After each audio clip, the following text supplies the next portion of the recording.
right, yo, we're back, and I'm here wearing my Biggie inspired shirt, damaged because hip hop is not the same as it used to be back in the day. I'm getting used to all these little ghouls and goblins. I don't know the Uzis from the Trippies, but either way, like hip hop is changed. Have you noticed as a DJ, like the music changing? Is it that I'm just getting old? No, it is changing. The more mainstream music is definitely getting younger and more colorful hair and craziness. But there is some good hip hop out there still. There's still hip hop legends out there making music, Jason. Still. Really? Yep, the Locks still make music. There's a group out of New York called Griselda that's making really good hip hop. So good hip hop is still alive. I can't front. It's still there. Well, we recently just lost DMX, one of the greats in hip hop. He was one of Yes. the rappers that I saw back in the day in Sacramento. Had the most energy. When I look at him and his legacy and what he's left behind, only to die at 50 years old. I think about the people that Yeah. we have these days who are artists. Are we going to remember them the way that we remember the icons like a DMX? Some of them, man. Also, when you say that, rest in peace to Black Rob. But some of them, I think the Kendrick Lamars, the J. Cole's, we have a lot of great artists that I think we will hold at that esteem. But as hip hop got more popular, people look at it more as a hustle rather than an artistic expression, Jason. So you have a lot of people just jumping in it to make the money. So the true artist will always shine. I think so. Mm. And there aren't a lot of trailblazers though in music these days that there are in like in the days when we had Run DMC. I remember back Yeah. in the day meeting Run DMC at a concert. I think I was like 18 or 19 years old. I saw them backstage. I was like, MC Light was performing on the stage. I said, yo, I gotta get in the middle of y'all because y'all gonna be Run DMC and I'm gonna be Jay. Cause they had Jam Master Jay. May he rest in Come peace. on now. But I remember them being trailblazers and merging rock and hip hop together with Rock This Way with Aerosmith.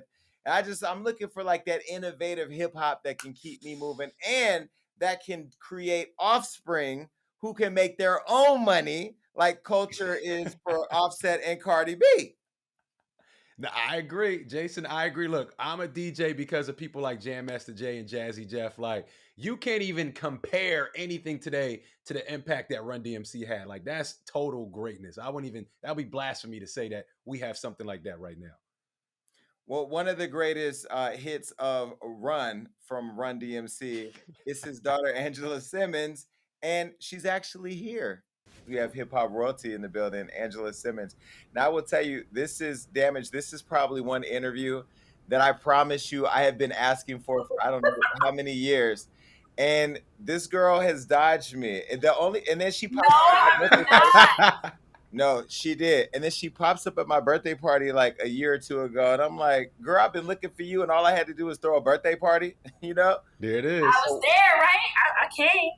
Pulled up. Where you were. You know what's so funny is you came with a mutual friend, Sergi Baca. And I know that you guys are close friends, but every time I get a chance to hint that you guys had a relationship, he gets really annoyed with me. Why is it that we're obsessed with the idea that women in the industry can't have men friends that are just friends? I mean, I've known Serge since our what was it? My 25th 25th. I think it was. I did a birthday party, and we both have the same birthday, September 18th. So we did a joint birthday party, and it was super lit. It was in Miami on a yacht, and then like we got really close after that. But yeah, I mean, people are weird about other males being friends with other females in the industry. I don't know. I mean, I guess if two people have chemistry, people think that they're dating. So I just feel like that's where they come from. I mean, if you see two attractive people, you just kind of put them together. It's like this. I think it's wishful thinking. I It's mean, wishful listen, thinking. I've known Serge for a long time. I have nothing but love for him. I actually really love him. He's like a really cool friend of mine. But Angela, he's my friend too, and I mean he's straight, which is the only reason why I haven't slept with him. But don't you be looking at him like, damn, you are a tall thing of Hershey's. I would climb you like a monkey at the zoo. I mean, don't you You be are looking at him sometimes? crazy. Listen, I think he's beautiful. He's fine. Yes, he's handsome, of course. I've known him for a very long time. We have a friendship. But you're Oh. supposed to have a friendship with the person you in a relationship with, Angela. I want you to get a good man. He needs a good woman. I mean, You call Serge. You tell him Is- that. let Are we well, matchmaking right now? Jason, is that what you're doing? You're matchmaking? Well, Serge is mad at me right now because I just outed his relationship with Cindy Bruno. But stop letting the girls Zoom from your house. It's not my problem. I got a job to do. Look, Angela, my thing with you is why are so many people why are so many people obsessed with your dating life though? Like as long as I've known you, as long as I've had your phone number, I never text you to inquire about who you're dating. I don't, people think that I'm always in people's business all the time. I'm not. It's only when my staff posts stuff on the internet. But why are people like I feel like you're one of the few people that comes to mind that everybody is obsessed with who you're dating all the time. Why is that?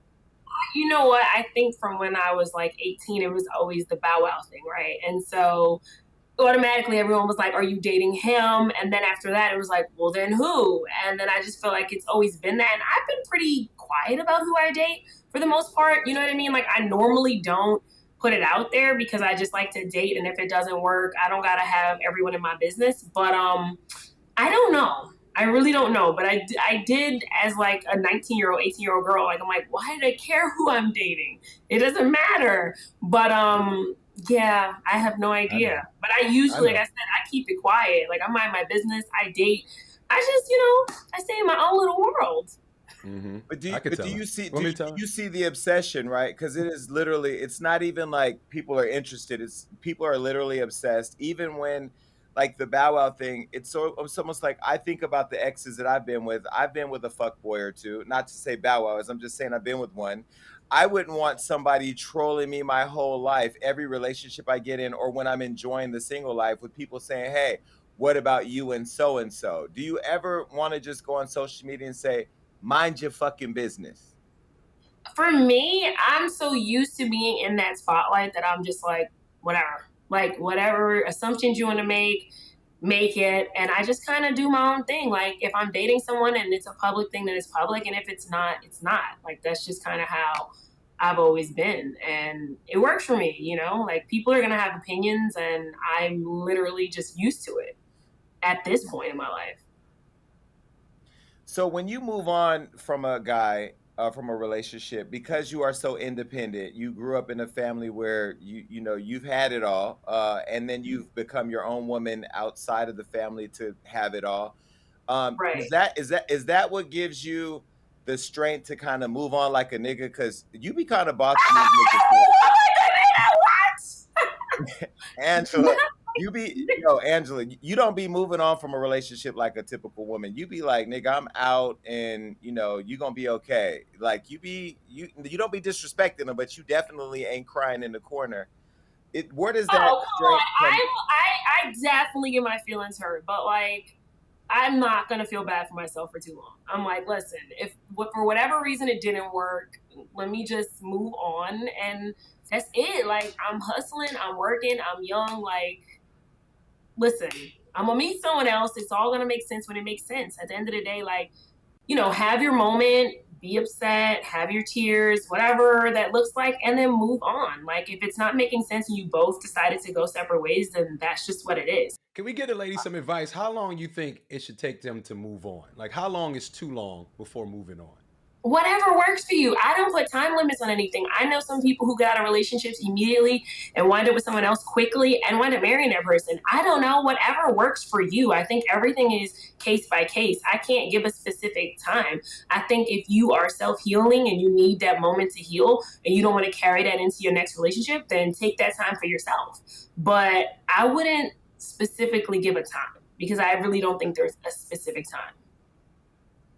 So when you left Bow Wow, how long did he cry?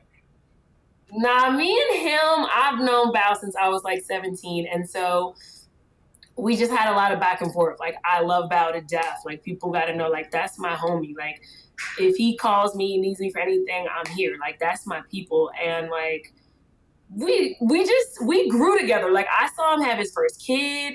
I saw everything. So like I was just in the mix. Like we met on a photo shoot, the Word Help, when I was doing that, and I had a magazine with them. I did a photo shoot with him and Omarion, and I met him there, and then we became super close. And just like from there, he was always there. Even when I was in a relationship when I was younger, after I broke up with the guy I was with, I called him. I remember the day I found out dude was like cheating. He was like, I told you. I mean, like he was just that guy that was always there. And like, Bal's just always been there for me. So like, he's definitely a close homie of mine. But are you one of those people like me that believes like life doesn't go in reverse? Like I won't get in any relationship that I used to be in, even if I enjoyed it a lot, or even like some of my exes I'm still good friends with.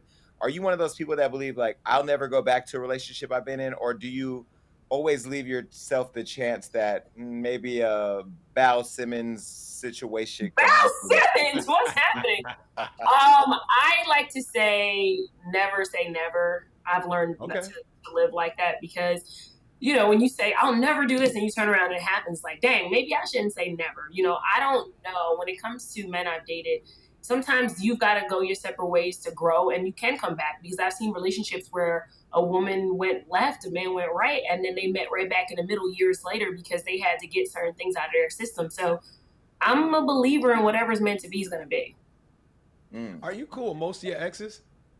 Yeah, I really don't have no beef with nobody. I'm like, I'm cool. Like, even if we ended bad, like, I don't have nothing but love for anyone. Like, I don't have time for that. Like, I'm cool.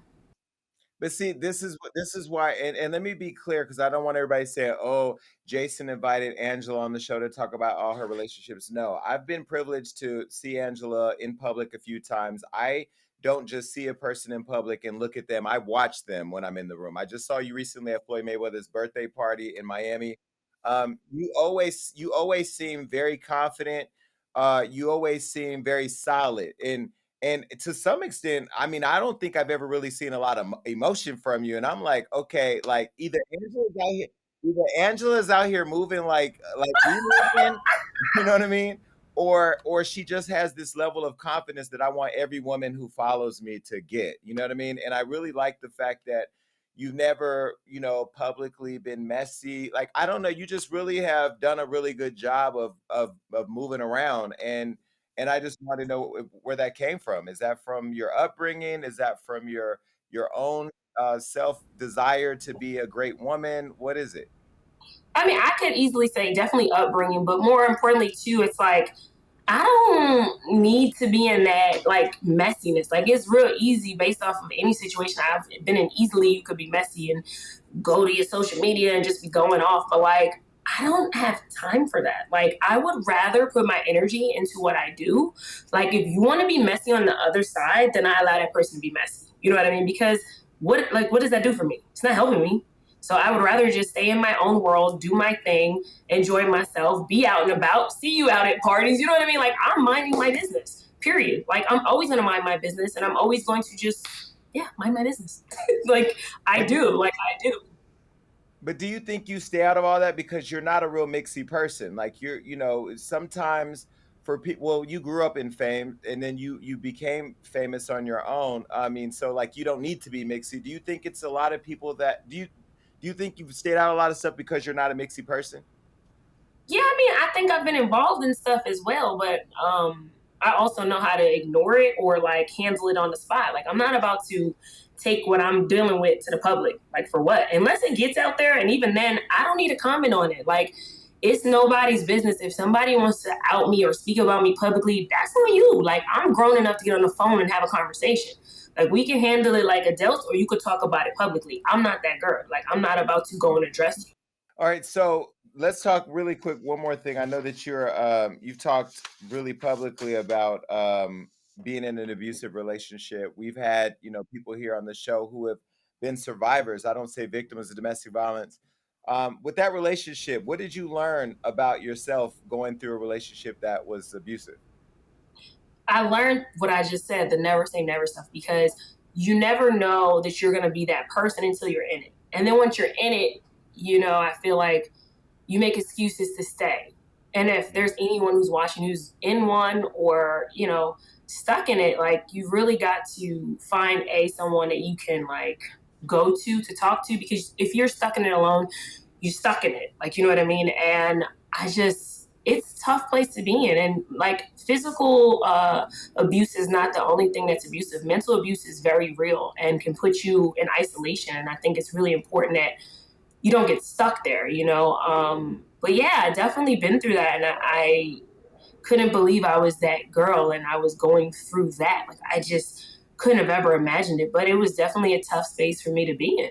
But I found my way out, and I decided I wanted to speak on it more after a while, publicly, when I started my Pressure Makes Diamonds program, because I realized there are so many other women out there that are going through the same thing but don't have these discussions. And so in private rooms, I like to speak about this more in detail, because I know there are other women like me that are going through things, but we need to uplift each other. You know what I mean? Like, we need to be there for one another. Like, you got to hear that the girl next to you or the woman next to you may be going through the same thing, but afraid to speak up because they don't know that, you would understand, or even understand why that person's still there. A lot of times kids can play a role, not having enough financial stability. So many things play a role, but I just feel like when women come together and have these conversations, then there's awareness, and then you have a support group. Because the most important part to me is having a support group, most definitely. Was it abuse to the extent that you were like punched or like bruised and battered abuse? Or because again, I think going back to our original question, like earlier, I look at you as being so strong and independent, and there are a lot of women out there. One of my sisters, Belinda, who was also beaten by her man, she seemed strong and came from a strong family. We didn't know she was getting beaten until we found out. Was it that bad, or was it more? It was. Well, hands thrown, I mean, hands used, and I wouldn't say punched, but hands used and things thrown at me and stuff like that. Like, enough where there were bruises, you know what I mean? But it wasn't okay, and it definitely wasn't right. And, I knew when enough was enough. How did you get the strength to walk away from that situation? Just repetitiveness, you know what I mean? I think just after a while, being afraid, being scared, that's not fun. There's so many different things that will finally lead a person to say, you know what, this isn't for me. And I know that you've not talked about you haven't said the person's name publicly. Is that because you want to give them some grace and you don't want to open up a whole other can of worms, or is it just that that wasn't the focus point of you coming out and sharing your story? Yeah, it's definitely not the focus. I would never speak on names, but the point is definitely for other women to be strong enough and to be there for one another to help each other. I don't think the person, whoever did it, is important for me to discuss, but I do feel like the message is bigger and it's much larger than just me. Um, one more relationship, your ex-fiance, the father of your child. I lost a brother when I was younger, very sudden, very unexpectedly, and it really I always tell people in my book, I wrote in my book, and then I always tell people, like, it took me 10 years to get through the mourning of that because it was somebody that I love so much. And I really felt for you. I know we're not best friends like you and Serge, but I do have I do have an affection for you, and I have a lot of respect for you. And I did think about you when this happened. How have you worked through that, and how have you helped your son work through that? Because I'm sure now he knows, right, what's happened. Man, it's honestly a process. Like, my son does ask for his father. He does ask why he doesn't have a father, and that's tough. You know what I mean? Like, how do you tell a 4-year-old why his dad is not here? You know what I mean? Other than he's in heaven or he's with God. And these are things you tell a child who's craving their father or that attention. It's tough. It's a process. I remember, like, yesterday when everything happened and he passed, I had to go right into therapy because I couldn't process it. It was like, oh my God, I'm raising his son without him. I'm missing. It was just so much on the table for me when it came to that. And then my son has his name. Like, I didn't know how I was going to process even that. Like, it just was so much. But gratefully and thankfully, therapy had been very, very helpful to me. I went like 2-3 times a week after it happened, and it really helped me just like get to the other side because I was not there. You know what I mean? Like, I think for the first time in my life, I felt numb. I didn't know like what is going on. Like, I've never experienced something that close up, and I did not think I would ever have to raise a child alone. You know what I mean? But the process and the mourning behind that, it's tough. I'm strong and all that stuff, but I have my days and my moments where I'm like, whoa, like, I definitely, I miss him. Like, I wish he could be here for his son. He would be so proud. Like, my child's father didn't even get to see him speak. So imagine that. Like Mm. when he left, like my son wasn't even speaking. He was only 2. You know, he's 4 now, and you got to imagine that was only 2 years ago, and he'll be 5 in September. But that it's an ongoing process. You know, when my brother was murdered, his daughter, which was his first child, she was only 6 weeks old, and so although she has pictures of them together when she was a baby, she doesn't remember him at all. But she just graduated college. She's like studied abroad. She's done great for Wow. herself, and I attribute that to her mother. So I know your son is going to do great because I know you and your family ain't gonna let it be no other way. But Oh, he's I so always Yeah, and I always just think about that because I know that in your mind you had to do the what ifs. What if my son was there? What if I was there? What if whatever? And I just think we live in such an much. unpredictable world right now that I'm glad that you're good and I'm glad that your son is good. I'm glad that you're there for him to help him get through that. Absolutely. So look, let's talk about your body. I'm so sick and tired of seeing you working out. You You sick exhaust me on of Instagram. it? You You tired of exhaust it? me. You exhaust me on Instagram. You and Hino. First of all, Hino, you fucking flaked on getting my body together because I know you jealous of me and you know I'm gonna look better than you when I get this body all the way right. But you and Hino, and you are so dedicated to your fitness. What did you do to fall in love with fitness? Because I'm not there yet. I'm not. I love it. I fell in love with fitness at like it was like 18 or 19 when I moved to LA. I was like, I had like esteem like body issues when I was like what was that, like 10 or something? I Did don't know. you? But I knew that yeah, because like I was really okay, so I went to a Jewish school, so there were just a couple of black me's around, and so my body to me didn't look like the girls that I grew up around. And so I was just like I felt bigger. I didn't like how I looked. I was like not thick, but I still had curves even like kind of young for me. And so I didn't like it. And so growing up, it took a while to step into it. Once I got to LA, I was like, yo, I don't like this. And then I met my trainer, Mike T, and he was like, yo, let's just work out. So I would work out 2 times a day, dedicated. And I became addicted to it. I mean, like, and I changed all my diet, how I was eating, and I've never looked back. Like, I just love it. I worked out pregnant. I work out now. Like, and then I found a No, no, really, no. like, Angela, before I roll over and wipe my eyes or brush my teeth, your ass is somewhere doing something. And then I be making excuses for why I'm not working out. And then here you are pregnant as shit. I'm like, what the fuck? You making me feel like a whole bitch over here. shut up. I mean, and then I love boxing, so that's another thing. Like, I like strength training, but boxing has always been a passion of mine since I was, again, like 18, 19. So, like, I fell in love with that and I just run with it. You know what I mean? To me, my day doesn't start until I work out. And when I can't do that, I'm like, I'm lost. Like, if I have too many days off from the gym, I'm like, I don't know what to do with myself.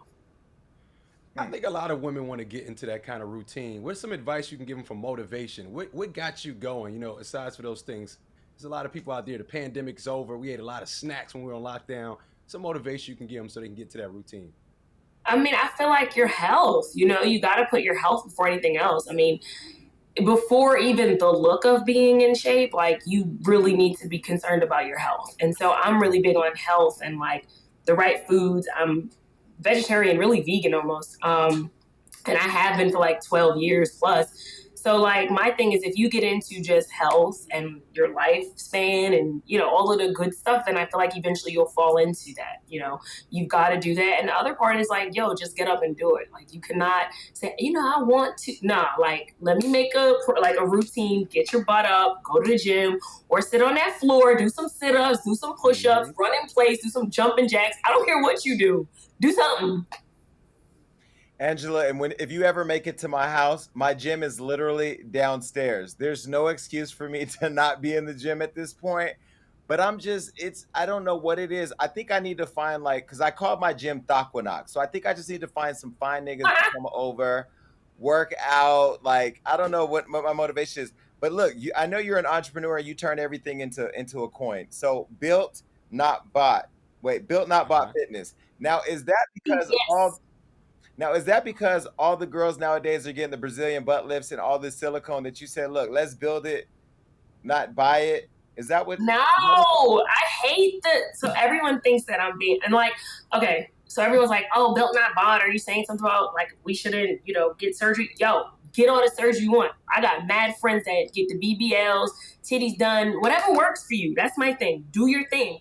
But my thing with built not bought is build your mindset first, right? So you could do all this surgery stuff, but if your mindset ain't right, you're not right. So my thing is make sure you are like mentally good, build up your mind, spirit, body, soul. It all goes together.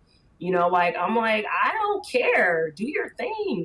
Get whatever you need to get done. But that's okay. We're not gonna make some of these people feel comfortable because we see their baby pictures and they don't even look the same. Go like be who you were. I went and got surgery. I went and had surgery to get this stomach reshaped. So if you want to reshape your ass like I reshaped my stomach, do what you got to do. But it does start with the mind. It does. It starts You're with the right. mind because there are still days that I still feel like a fat person. And I'm not saying fat as a fat being bad because fat is just the opposite of skinny. Both words are just words. I'm saying that in my mind, I still was overweight. I had to really start to allow my mind the process of building up the confidence to embrace this new journey that I was on. And like you said, it wasn't about the outside look as it much was about feeling good inside, making sure I wasn't becoming a diabetic, making sure that I lost the sleep apnea that I developed. And I just wanted to just know that I could live on this earth longer and fulfill my full purpose of what my life was supposed to mean. So I didn't want to die. So yeah, I get it. Yeah, I say health is everything. Health is first. They always say health is wealth, which is true. It's like we can't really get where we got to go if we're not healthy. So make that your focus. No, I like how both of y'all spoke about mental health because everybody think about working out as the aesthetic, how you look, but it cuts down the stress. It gives you more energy. You sleep better. And I think we need to promote those things more. So I like what you're doing, Angela, with that the Thank you. program you have. Thank you. Now is built not bought the why we don't talk about is that the reason why we don't talk about pastries anymore? Because you was the pastries girl for years, you and your sister. Now we don't talk about pastries because we talking about building bodies or what's happening. I mean, I built not bought as my. I think that was something I did when I was younger. You know what I mean? And I grew from there, and I learned a lot in business from pastry. Actually, my sister is still doing some work with them. She started working with them again. But yeah, I mean, I'm doing built not bought, and I have my skincare line, and that is my main focus right now. So when you and your sister used to be in business, did you guys consciously make a decision to separate and kind of do your own things? Was that part of just growing up? Because I think because we saw you on this reality show, we expected you guys to be in business together forever. It's true. I think we just grew up. You know what I mean? Like I moved back to New York, and Vanessa was still in LA, which she is. And so I think naturally we started doing different things. We still come together and do stuff, but yeah, like naturally she's her and I'm me. And Is people it always tough? like to compare that. It's like, yo, that's my sister, like my blood. Like I love my sister. They be like, she's never on your page. Like what? But like, yeah, like that's my sister. Like I love her. Like we work together and we do tons of other stuff together. Is it tough Mm. doing business with family? Because everyone in your family is so successful, but is it tough doing business with family? It can be, but we learned early how to put that to the side. Like, yo, this is business, this is work. Like me and my sister could be in a heated argument and then get up and go do what we had to do, interviews, work, and be bestie buddies. And then by the end of the night, if we were arguing back to what we had to talk about. You know what I mean? I think you gotta know how to separate the two. That's it. If you're gonna be in business with a family member or someone you love, like you gotta know how to separate business and like a friendship and relationship. So when you talk about family, your Uncle Russell, who's a hip hop icon, has been in the news and has controversy, moved out the country. When you look at cancel culture, which I'm not a fan of, and you look at him, somebody who's been so important to our culture, from a personal level, do you just want to get on the internet and say enough is enough, like stop attacking our black icons, or do you just sit back like everybody else and say it's not my fight? Well, I don't sit back, but at the same time, like people, like I said in the beginning, are gonna always have their own opinions and stuff. And like my uncle's great; like he does a lot for our community, for so many different communities. And so I just feel like people are gonna have something to say forever about me, about people around me. Like it's about not feeding into that and just like doing what you got to do. Like actions speak way louder than words, so people can talk all day. See, I'm trying to tell y'all, y'all thought I was playing when I said Angela Simmons ain't made of steel. Y'all better be paying attention to this media training that she got over here because the girl is like throw any question you want. Okay, so I'm looking at No, this ghetto. So I'm looking at your skin, and I know that up close you look the same as you do on this camera because some of these girls don't. Beauty and Simmons Beauty. What made you decide to get into the beauty game? Is it because you knew you were flawless and you wanted everybody to get the secret, or is it because it's $1 billion business and you all about your coins? You know what? I've always loved skincare, and I'm always big on my skincare routine, my morning, my night thing. Like one of my favorite things to do when I get home is wipe my makeup off and take everything off and wash it and do all the steps.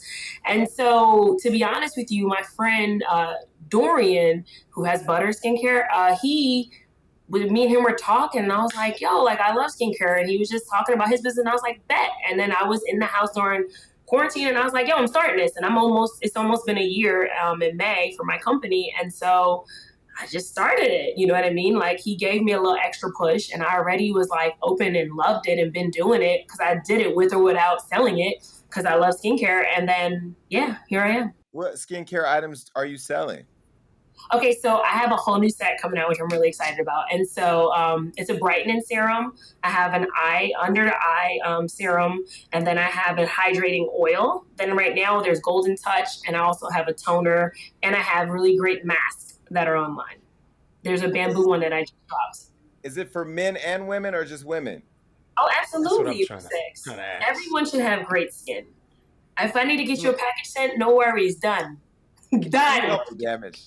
Help me out. Help me out. What is a tone? What would I need? Okay, I want to invest in some Simmons skincare. What do I need? I don't know what toner is. You said something about some highlight or something. What is that? I didn't say that about no highlighter, sir. I'm trying to figure it out. I said hydrating oil. Oh, that's what you said. That's the eye serum, and I said a brightening oil. It's a brightening serum. So they all work together. You do it from like you start with the brightening oil, the brightening serum, then you can do the hydrating oil and last the eye serum. The toner, as soon as you wake up after you wash your face, you need that to give your skin a little hydration. Yeah, I mean, you need to wash your face, and I'm putting out a vegetable face wash, but I'm not focused on that right now because I'm a serum girl. So I sell a lot of serums. Yeah, and you put that on. You do need an SPF, which I will launch eventually, but you do need an SPF too. Okay. I mean, send us the package because look, I ain't gonna lie.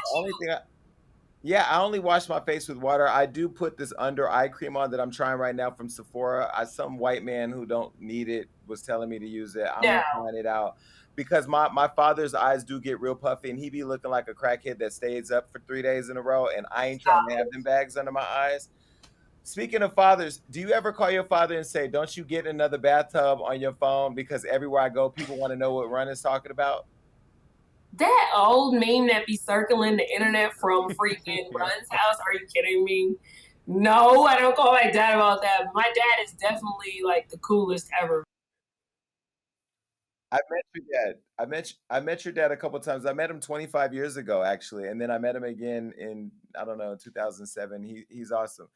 No, I find you so fascinating. I'm so glad you came on the show because you know what?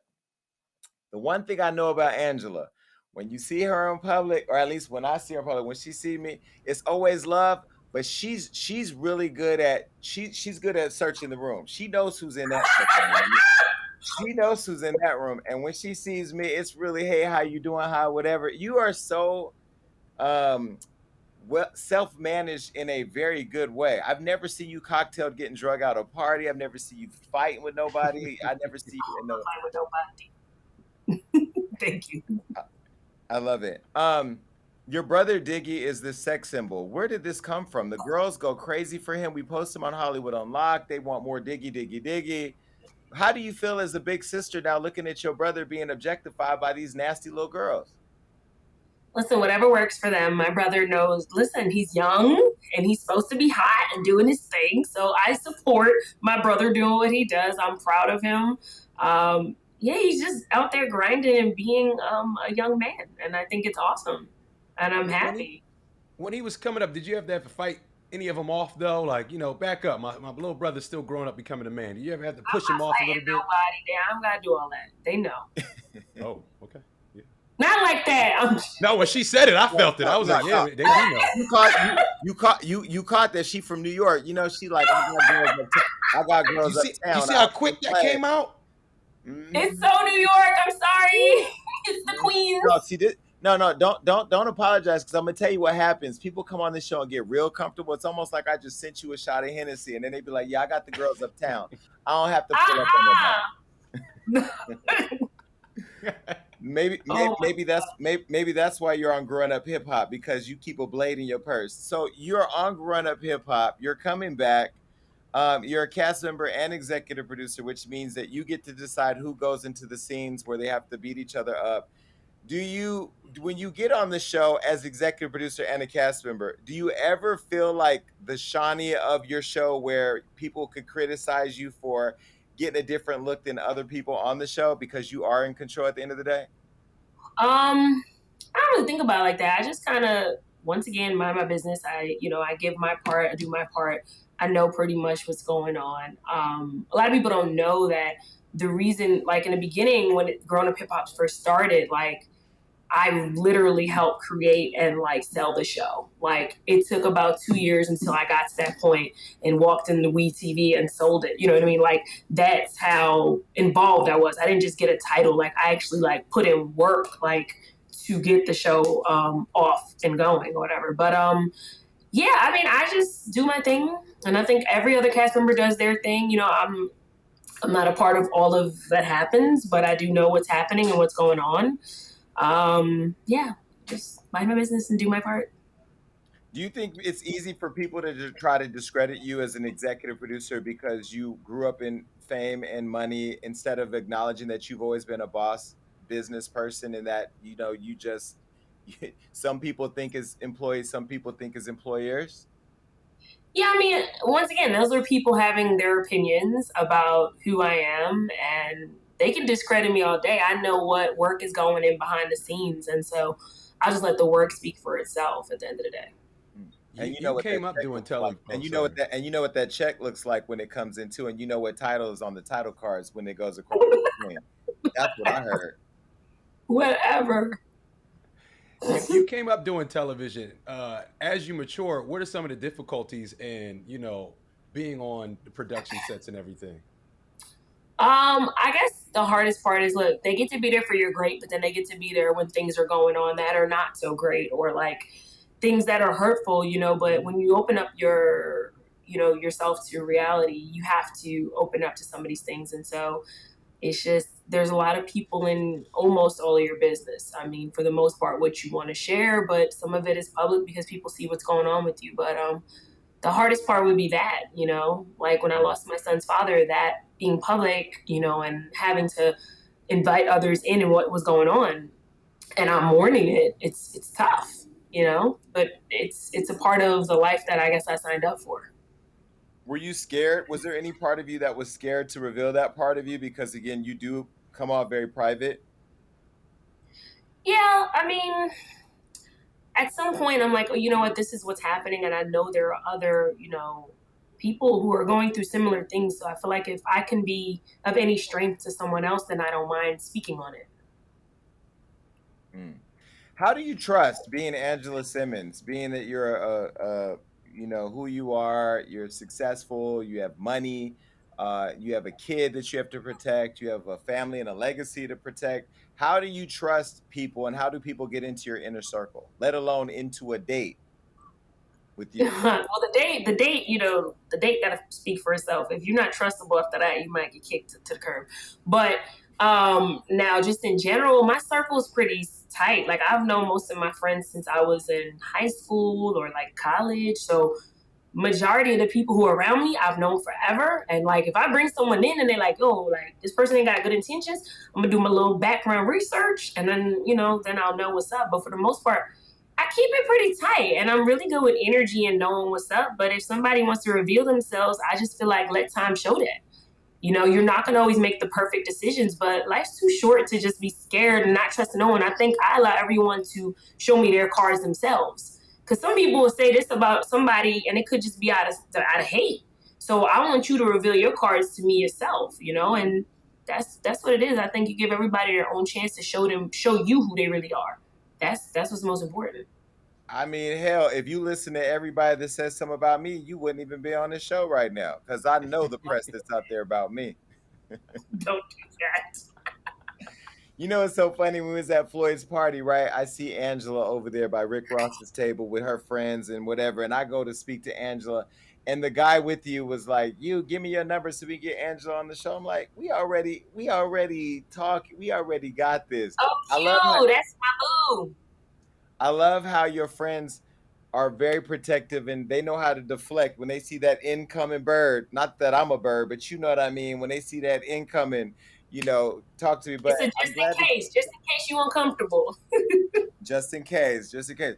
No, so okay, speaking of comfortable, what you seem very confident. What are your vulnerabilities? Like what are the things that people may not know makes Angela Simmons vulnerable? Relationships. I think being in relationships and when I love really hard. So, the person who may or may have not dated me, they would know that side of me, my child, family, people who really like matter to me on my day to day, journey. That's what I would say for the most part.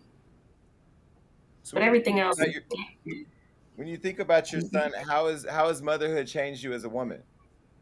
man. I mean, I'm not living for just me anymore. And the minute I had him, I was like, yo, this is crazy. Like, I have like a whole child that like comes before me now, but it does change you. I feel like I've grown a lot. I've learned a lot. I learned patience. I had zero patience before I had my child, and I'm learning more and more patience. I still, I'm a work in progress, but a child will definitely give you that.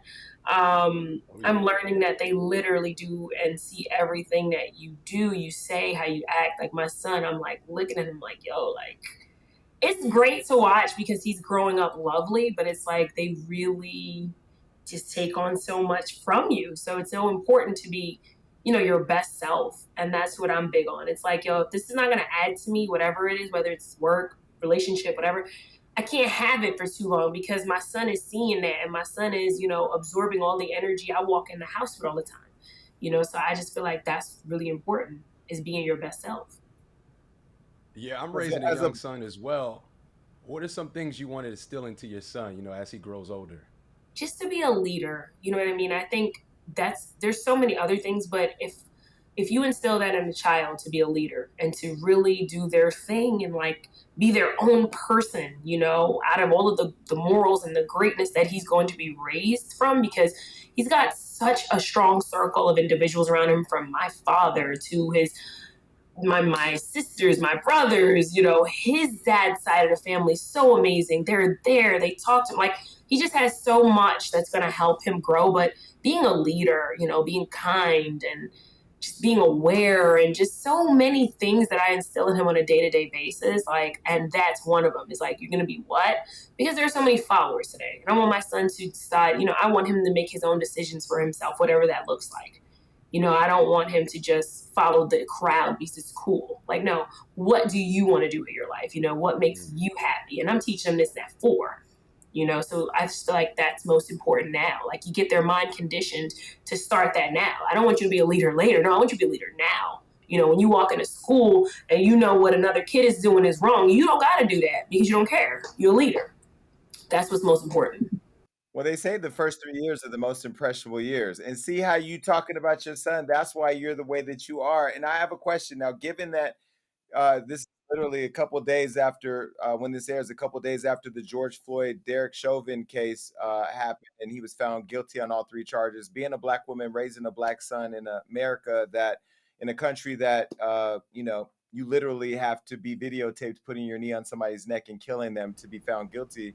Do you ever get worried about sending him out into the world when he does get a little older, knowing that we live in a place like where we live right now? I do. I do think about it. And, I do a lot of praying, and then there's going to be a lot of education that I'm going to have to give him so that he's aware of what's happening. But it's definitely frightening, and I'm hoping we get somewhere with raising the awareness and being able to actually get further with having justice. And beyond justice, these situations need to stop. It's just not fair that okay, so now we got that, but that little girl doesn't have her dad anymore, and it's always something. And I really strongly like, I just want us all to get to a better space, like in America. Like, this is not okay. And so as far as my son goes, like, I'm frightened. I'm shook. There's so much you can do, but so much you can do when your child walks out the door and they're having these encounters with these cops, and this is what they're doing. So it's just about educating him and keeping him aware for the most part. Yeah, it was literally celebrating the Derek Chauvin guilty verdict and then watching this young girl who was killed. And then we know that coming up, we have the trial, or I don't know, not the trial, the funeral of the young boy that was just killed in the same state where George Floyd was murdered. It's just really crazy. And I think that for me, like when I think about having kids, I know that being that I wasn't in the home. I was in foster care and abandoned by my family and all that. I would be an overcritically protective parent where I would want to know where my kid is 24/7. And the reality is, when they get older, you can't be with them 24/7. And that to me would just be really scary. So I just know it takes a lot of courage nowadays to be able to raise a kid in a world like this. Yes, it's definitely a lot. It's definitely a lot. So philanthropy. I know we talked earlier about the work that you were doing for those that were abused. You also have Angela's Angels Foundation. Tell me about that and the work that you're doing there. Yes, so Angela's Angels is my baby. Pressure Makes Diamonds is actually the program I was speaking on, and that is the first one underneath the foundation that I'm doing a lot of work with. And then I do plan on doing stuff with orphanages. I have a very large heart for children. I love children, and just doing a lot of work with women as well. But yeah, like it's always been in me since a little girl to help and to do and just to use my platform now that it's growing to be able to help others, inspire others, do whatever I possibly can. That's just what I've always been about. And so now it only made sense that I start this journey, and I'm very excited to be able to help. Well, me and Tiffany Haddish and Keisha Cole, we all are former foster kids or have been adopted. So we would love to, be involved somehow. I would love that. I would really love that. So we'll definitely talk and figure out how we can do something. I would love that. And so you're also going to be a Black woman in tech with an inspirational app because I'm in tech. That's what Hollywood Unlocked is. It's a .com. You're getting into tech? Yeah, I mean, listen, I do a little bit of everything, but I'm putting all my focus right now on my Built Not Bought and my Simmons Beauty, and then obviously my philanthropy work, because my day to day right now is crazy. And I'm like, these reel it all in. But yeah, I mean, I'm really excited about the projects that I'm working on right now. They're amazing, and I'm enjoying every second of it. Now, All I know right. we talked about growing up hip hop, but you have your own show coming out as well, right? Oh yeah, just Angela. It's already going. So it's I've been actually posting different stuff from it. It's actually on YouTube, and Aspire is airing them. So Aspire has aired a couple, and then they're also on YouTube. It's with Kin. And so yeah, I feel like that's kind of like my diary where I kind of open up a little more, where it's a little one-on-one. It's shot kind of like this so that I'm able to really like talk and speak to you guys about me for the people who are actually interested.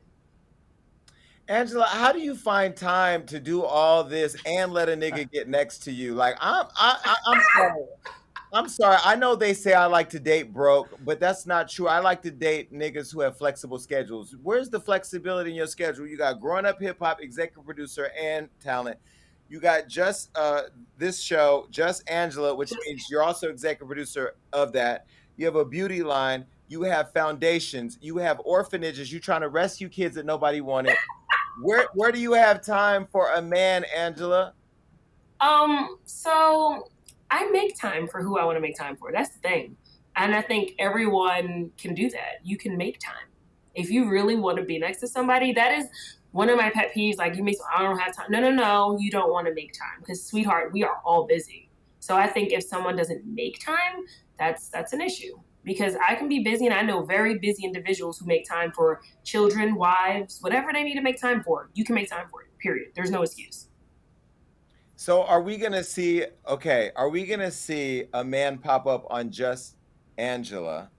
And if you get in a serious relationship, will we ever see an Angela Simmons wedding on reality TV? I don't know. I haven't got to marriage yet, but it just would depend on me and my husband and what we decide. And yeah, I don't know. I mean, I don't know. I can't really speak for Well, it.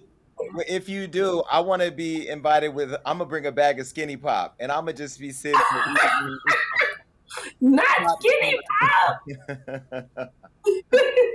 I want to be there. Okay, look, Angela, I love you so much. I appreciate you coming on the show. You're a Virgo, which means I like you. I don't fuck with Geminis. Best sign in the world. Okay, wait. Can you please tell your aunt? I think she's still your aunt, Kimora, that I love her. I've never met her. I don't know why I've never met her, but like, she's just I don't know. I just love her. She's amazing. I mean, I'm sure I could tell Larsa. I'm sure I could tell Larsa Pippen to tell her, but shit, I'm talking to a Simmons. Yeah, she's awesome. Like, I grew up watching Kimora. Kimora was like one of my inspirations growing up for sure. Because she used to take me with her baby fat offices, private jets back and forth from LA to New York. Like, she was so fun to watch growing up. All right, and tell the boyfriend that you're dating that I'm sorry I didn't get to meet him tonight, but I'm sure you'll text me on the side, and I promise I won't tell nobody if you tell me who it is. What boyfriend? Gotta go. Bye, Angela. Bye. All right, look, that was a great show, and make sure you keep coming back because we got all types of amazing interviews and topics that are gonna make you go crazy. That's right. That means like, subscribe, do everything you need to do to make sure you stay up to date with what we got going on. And ladies, stay tuned in because you know I have your back.